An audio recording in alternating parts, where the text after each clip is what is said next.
Hey guys, what's going on? Today we're going to take a closer look at NIO, including their recent delivery numbers, along with some of the most recent news that has come out. For example, what Cathie Wood thinks about NIO, along with some of the most recent partnerships they've made. So without wasting any more time, let's get right into it.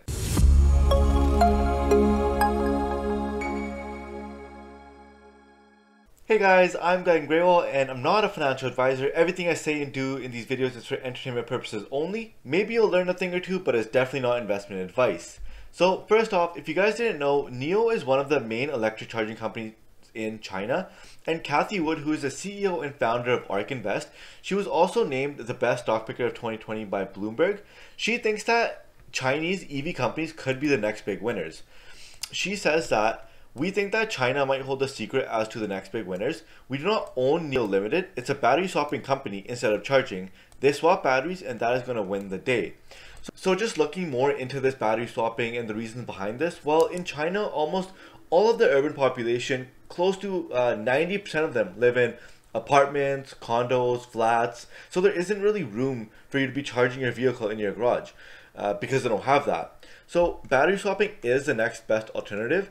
And with NIO creating a subscription model around this, that allows NIO to have reoccurring revenue from a large percentage of their vehicle sales. And to make this story even better, NIO might potentially be partnering up with Sinopec. Although it's not announced, it's highly anticipated by Chinese securities media.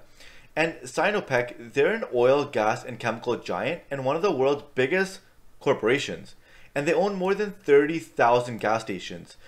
And NIO's first generation battery swap station is expected to go live at the Sinopec gas station in Beijing on April 15th, and they're also going to be trying to create a partnership with them to build battery swap stations at more Sinopec gas stations in the future.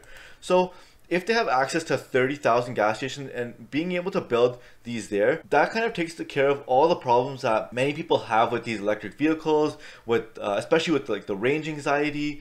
And NIO is continuously signing other deals as well. They recently just signed a long-term partnership with China arm of Metro, and NIO will build charging stations and battery swap stations in some malls of Metro China. So now let's take a look at their recent March deliveries. They crushed analyst expectations even after they had to temporarily suspend production for 5 working days due to the global semiconductor chip shortage. So previously, before this shortage, they said that they would deliver around 20,000 to 20,500 vehicles. And then due to this temporary suspension, they revised their estimates and said that they would deliver about 19,500 vehicles. So before I show you guys what they actually did, let's take a look at what their recent quarters were.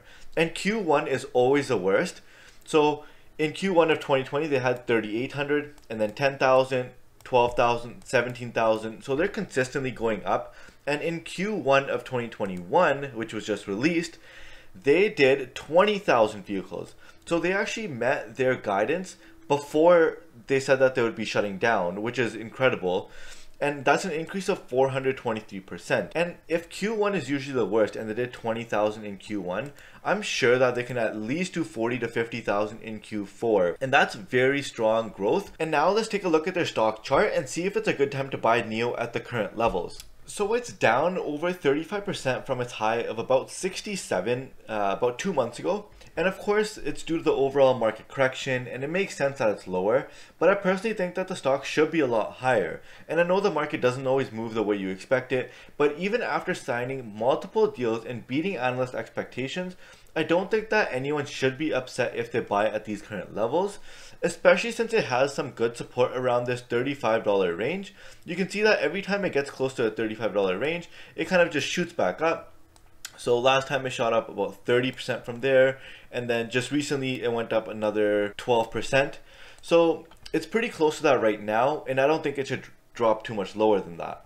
So that's all I have for you guys today. If you guys like this video, go ahead and hit the like button and subscribe button. And like always, I'll see you guys next time.